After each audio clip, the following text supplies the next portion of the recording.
back to Kicking It With. My name is Zac Holcomb. This is episode 55, and today I've got Jesse Harrison joining me. Welcome back, Jesse. How are you, man? Thank you. Good. Good. Awesome. So Jesse's riding in the, if you don't follow Jesse on Facebook, you should, because you'll get a really good deal on an RV, and you'll also get to take, kind of feel like you're a part of this cyclist movement. So I don't cycle at all, but I feel like I kind of get to live through you with your 26 to 32 mile rides and things like that. So how'd you get into like the whole cycle game that gets us to this point? I started in it probably pretty heavy around 2015. Okay.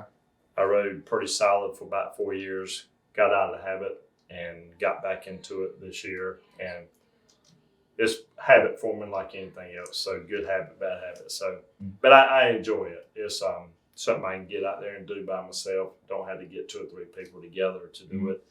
And it has health benefits and mental benefits also. So as long as you don't get hit, by a car. So. Right. No, that's funny. Yeah, we had a buddy back in Ohio that he'd always say that. He was like, man, cycling's pretty cool, man. Except for every once in a while you get that guy that rides up a little, they're like proving to you that the road is for the motorized vehicles. And so he always had a good Most stories. people are kind.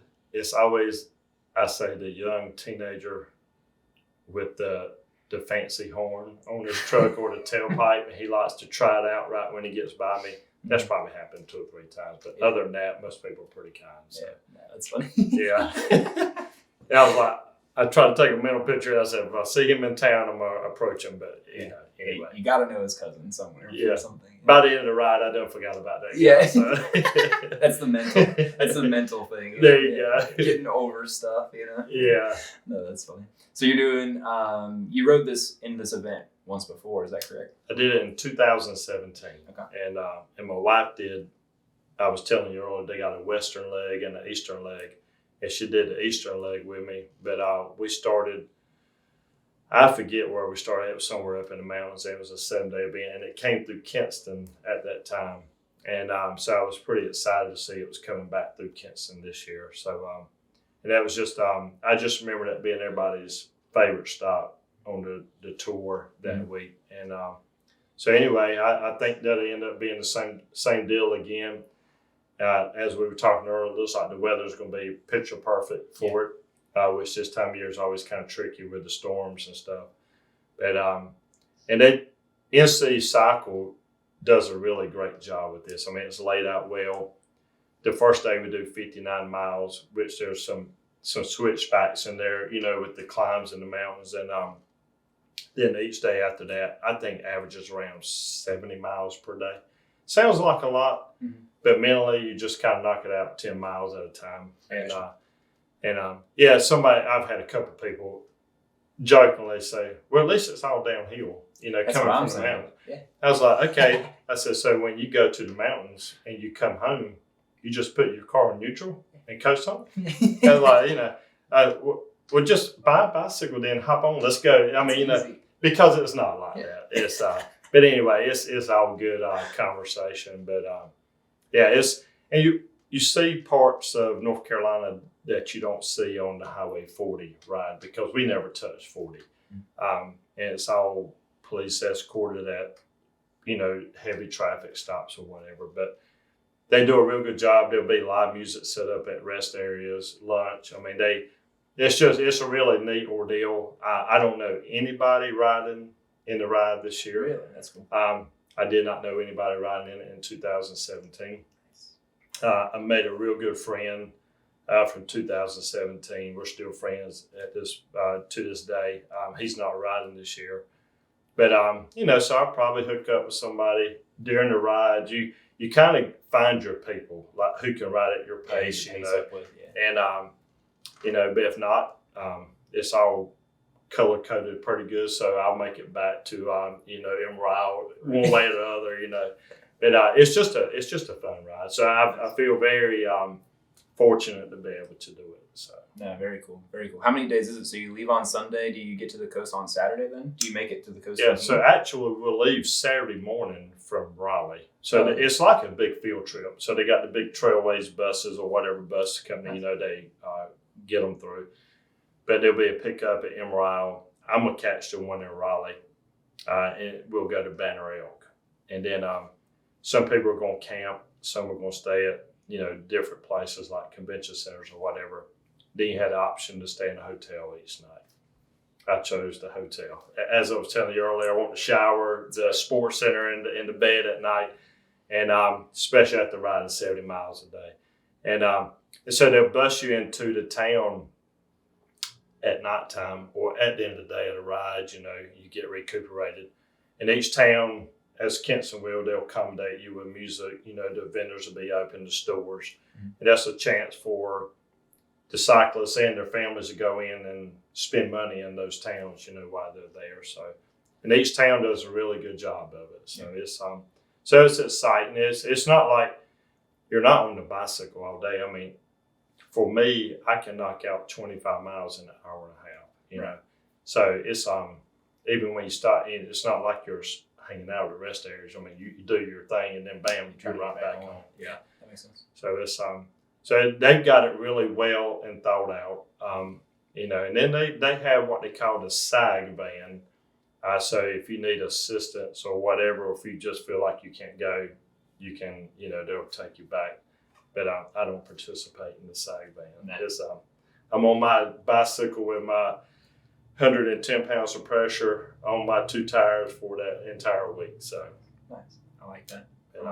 Yeah, I'm pretty excited about it. To be 53 years old and excited about riding a bicycle 400 miles. 400 miles. I don't know if that's is you know, if I'm just not right in the head or what, you know. But yeah, I'm looking forward to it. So yeah, you definitely have.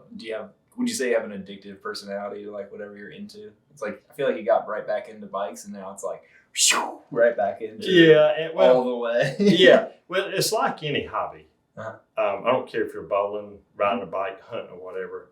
Every hobby costs money. Oh yeah. You just pick your poison, you know. That's right. Yeah. The bike is, you know, it's like anything else. You can spend as much money on it as you want, and they're always coming out with new models. But it's kind of like golfing. You get clubs. You just getting started. I mean, you got the cycling gear, the shoes, the helmets, the whole thing. So what I say, you got to look good to feel good, and when you feel good, you do good. Right. So it's kind of, you know, it's kind of part of the whole deal. So it's but yeah. So and it's something. There's a few guys that I'm friends with locally that ride, and they ride just as much as I do. And I think I think a lot of people are scared to get on the highway. I don't think twice about it. I mean, I don't ride right in the middle of the road, but you know, I'm not concerned with it. I've got all my, you know, safety lights and stuff on, and my biggest fear is somebody texting and not seeing me, you know. But that can happen in your vehicle also. Most people are pretty kind, and I don't ride down Highway 70 either. I try to do, you know, secondary roads, you know, where it makes sense.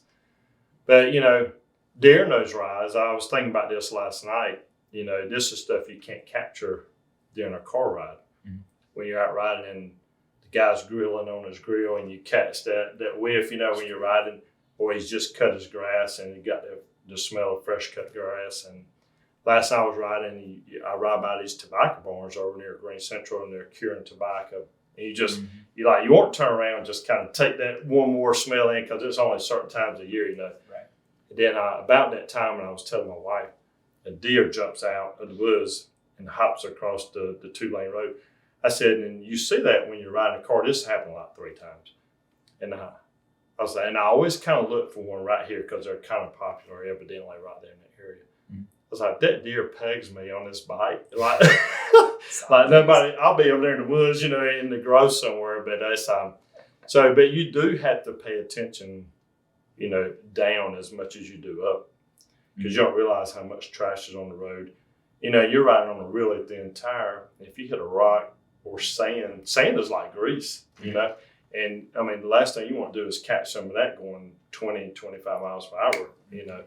So it's like rolling up on marbles, man. Yeah, and what do they call that, white ice too? Name for it when it gets wet. Yeah, and if it's dry, I mean, but there's certain areas I know, because you don't realize how much stuff washes to the right side of the road until you ride a bike. You don't realize how much crap is on there either, whether it's nails or screws or glass, you know, because they get it just far enough off the road. And then when somebody's cut, you know, grass. But for the most part, I mean, I've never taken a spill. I may take one this week, but I've never.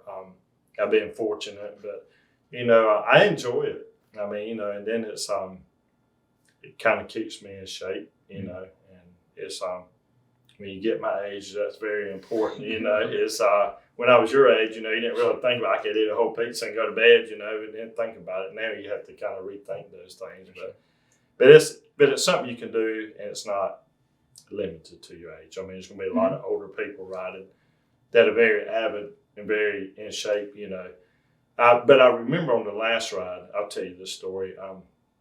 We're in Greensboro at a hotel eating dinner, and there were several guys sitting around. And somebody made mention of this older gentleman's bicycle. It was like a $12,000 or $13,000 bike. And it was, they said, well, I see you got, he said, yeah. He said, you kind of get to that point, he said, like I did, where you realize you're not going to outlive your money. So you might as well just enjoy some of it. So I was like, that was pretty cool, because he was probably in his 70s, Yeah, just like it is, yeah, but it's a fun event, and I'm kind of excited to be part of it. So, but I wish more people would hop on and do it, But I think it's just kind of one of the things people don't know about it, and like cycling is different because it's not like. It is like riding a regular bike, but it's not. So my shoes clip in to my pedals, So the biggest thing is you got to remember when you're stopping, you got to clip out, Not both, but you got to. But mentally, you got to be sharp on that, And I have heard stories of people forgetting, and I've come real close, but I have not. So that's why I wear the helmet, One of the reasons, and but anyway, it's just. But it does help with your speed also, when you're clipped in. So, but yeah, I bet it's just any variance in the system there. I mean, just like tolerance in like a chain, I can't imagine riding a bike with a regular pair of shoes. You know what I mean? But it's it's some of my buddies pick on me about the riding shorts and stuff. I said, I get it, but that's what Dan Owens was saying. Did you see on Facebook? There was like a post about all the stuff going on in the park on October 6th, and then Travis was like, yes, and after he shared it, he was like. And absolutely, as soon as you get done over at Pearson Park, slide on over to Stanley's Saloon. Be happy to have you. And Dan Owens was like, well, I don't know if you can fit 700 or 800 cyclists in there, but they'll all be wearing spandex, so that should really help. And I was like, God, there he is again. The wordsmith is out again. I expect no less from him. I know it had to be funny and I'm sure he'll have a good post to put up afterwards. So just tell him to leave me out of it. Tell him to take from a chest up shot of me. Right. And it's, it could be worse, and there will be some sights that you probably won't be able to unsee. I wrestled, so they don't even have the full singlet on. They got a top on still, so it's no big deal to me. I was reading through the material the other day, and I don't read it until right here before the ride. And she was 2 like, days. I would have had it memorized. And I was like, so I'm reading, and they got a wacky tacky day. I was like, I don't really have a wacky tacky outfit, but I said, I'll do the best I can. But but anyway, it's. So we'll see, but there will be some unique outfits. But there's people coming from all around. Yeah. I mean, and I want to say the articles, and I remember this from before. I think some people fly from outside the country and do it because it is such a great it's ride. Unique, yeah. And so it's so I don't know. I've been looking forward to it all year, and now it's like it's here. And I will say this, and I have not. So October 3rd is me and Shelby's 25th wedding anniversary. Oh, wow. Yeah. So I asked for permission on this like several months ago. I get the email and all. And it's like, I kind of thinking about doing this. And I said, I need your blessing on this. Is it okay for me to sign it? I said, it's our 25th. She said, absolutely. She said, she said, pretty much probably get out of the house. I've been around you 25 years. Give me a break. Yeah, she's like, you're giving me a whole home alone for our 25th. That's so kind. I hadn't thought about it like that. What a gift. Yeah. So anyway, hopefully we'll meet up, and have dinner, and I'll see her when we come through. But yeah, so she was pretty kind. It may cost me after the ride. I don't know what kind of trip's going to be involved. But it's not just going to be Colorado. I promise. Yeah, but it's trade-offs. You know what I mean? So it's exactly. But it'll be worth it. But and she's a big supporter. I mean, she she doesn't like the ride. She tried it, and but she enjoys me doing it, just having a hobby, I guess. Yeah. So, But that's one of mine. And then I've gotten back into basketball, playing 2 to 3 nights a week. So, and I'm waking up like, why is this hurting? That didn't hurt, 3 months ago. I about got past all that, but I did take this week off from playing basketball. I was like, I don't want to roll an ankle or, jam up a finger, which is very likely every time we play because it's still pretty physical. Mm-hmm. But so anyway, I told the guys, I said, I'll see you in 2 weeks. I'm taking off. I just don't want to take a chance, of really rolling an ankle or getting an injury. Makes sense. But yeah, so the weather looks like it's going to be perfect. But I'm excited about the whole deal coming through Kinston. Yeah. And so I'll be telling everybody on the route, hey, that's my hometown. That's my hometown. Half of them won't be able to understand me till about the end of the route. They're like, where are you from? Right. It is, yeah. Let me guess. Don't tell me right yet. Tennessee, Alabama. I was like, you're not even close. But it's, but anyway, it's, so I'll kind of, work that up and just kind of, that'll be a good conversation point. But for me, it's no big deal. I know for some people, it would be a big deal getting on a bus and going up there and not knowing anybody. Right. Yeah. To me, it's not. It's not. It's that's kind of some of the beauty in it is meeting some new people, friendships and fellowships. Exactly. You mean I'm going to go spend a week with a bunch of people I've never met before? Thank you. Yeah. What a gift sometimes. Yeah, and then if somebody starts bothering me a little bit, I'll just pedal a little faster, and catch up with somebody else. But that's right. I just got finished with the MS ride in New Bern, which is a huge event for them. And this was my 5th year doing that. And I took a couple years off. And I didn't know a soul at the whole event. And they had 1,300 plus cyclists. Wow. And so I'll tell you this, we ain't going to take up the whole night. But so I get an Airbnb because there's nowhere to stay. All the hotels are full. I was like, well, I just want to be there early enough where I don't have to drive. So I did all that, and I was a mile or two from there. So I just rode my bike to the start next morning, had everything, ready to go. And everybody stays in there at Union Park and all. It's a big deal. And we've done that with the camper and stuff. And anyway, when I got to the front, normally I'm at the back because, they start people in groups. And the number one fundraiser was some outfit out of Raleigh. And they said, we're going to let them go first in this second place. I'm not going to mention the name of the group, but we're going to turn them loose second. And I'm sitting there and I'm solo. And I raised a decent amount of money. I always raise about the same amount for it. And it's mainly just through Facebook. People are very kind about it. And it goes to a good cause. And I was like, I'm not going to get back in line. I said, I'm up here at front. None of these cats know me. I'm not waiting to ride when they raise so much money, this and that, and they hit the gun. Everybody, I peel right out with them. Nobody knew. I mean, nobody knows anybody. And that was the beauty of me not knowing anybody. And I peeled on out. I was like, yeah. And so I hooked up with these 3 other guys during the ride, and we did. That was the first time I did a 100-mile ride. I've done like 85, 86 in a day. And by myself.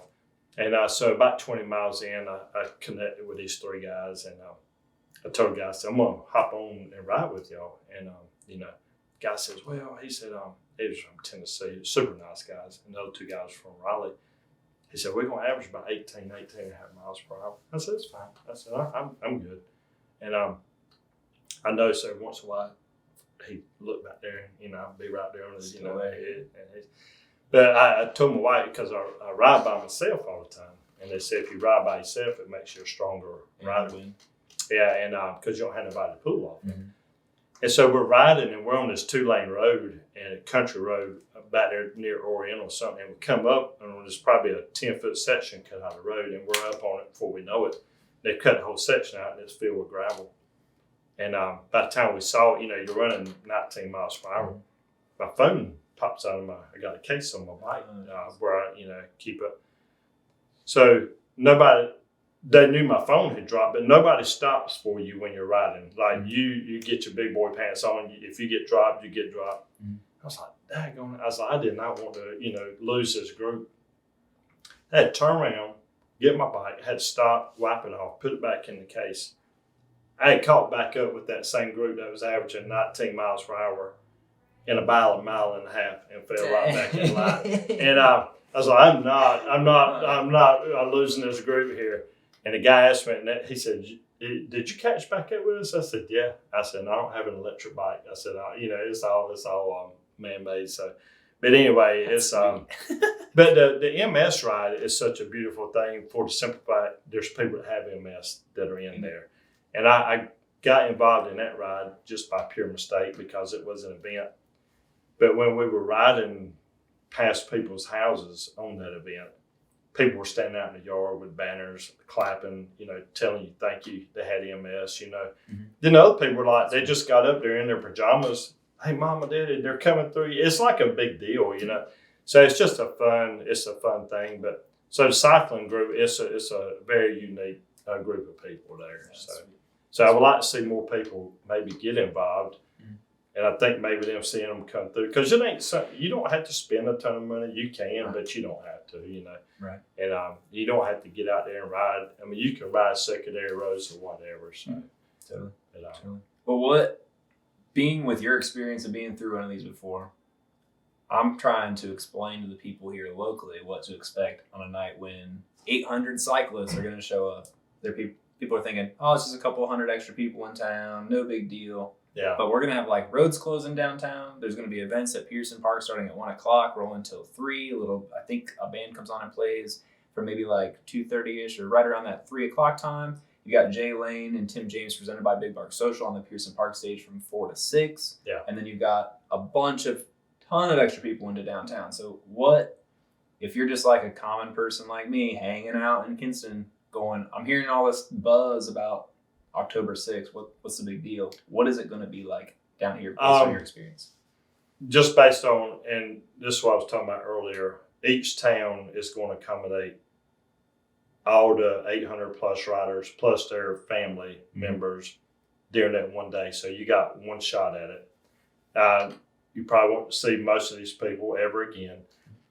But like we were talking about earlier, if I've got a retail store downtown Kinston, whether it's merchandise, food, beverage, whatever, if it's something that my doors are open until I just say, okay, now it's time to go home. Mm-hmm. You can't complain about not having business and then you're getting immediate business put in front of you. I mean, people that are going to be spending money. Yeah. So, next week or the day after that, get on social media and talk about how great it was that, hey, we had 800 plus cyclists plus their families come in. Yep. They spent money, but don't get on there and complain if you're not going to open your doors. And that would be because the business is there. The people, they're looking to spend money. Yeah. They're on a trip. I mean, they're on a trip. You're generally dealing with someone that is affluent enough to where they can take a week off of work, travel across the state on a bicycle. It's and they want entertainment. They're wanting the restaurants. They're wanting the music. And thank you for y'all putting all that together. I mean, I think Kinston's going to show out. I was hoping that was the case like it was before, and so I think it's a great opportunity for any business. I mean, if you got any question what you should be open, then you should open. What else you gonna be doing? If you're thinking about it, yeah, totally. So for us, for instance, here at the 3D print shop, we plan on being open. Hopefully the weather is fantastic. We'll have the garage door open. We'll be hanging out. I think there's the office has Nick and Dean playing live acoustic on their front patio starting from 7, I think, until 10 o'clock. Yeah. They're going to have people packed in downtown. I think Heritage and Queen are staying open, but the side streets running east and west are going to be closed. So you're going to have tons of places. I mean, you're going to be able to hang out in the streets. It's basically I've heard rumors of this thing called Sand in the Streets back in the day, but it sounds to me like this is going to be a Sand in the Streets type event. It sounds like it's much larger. Same type of vibe. Yep, very, very much. And so you got a built-in captive audience. Yep.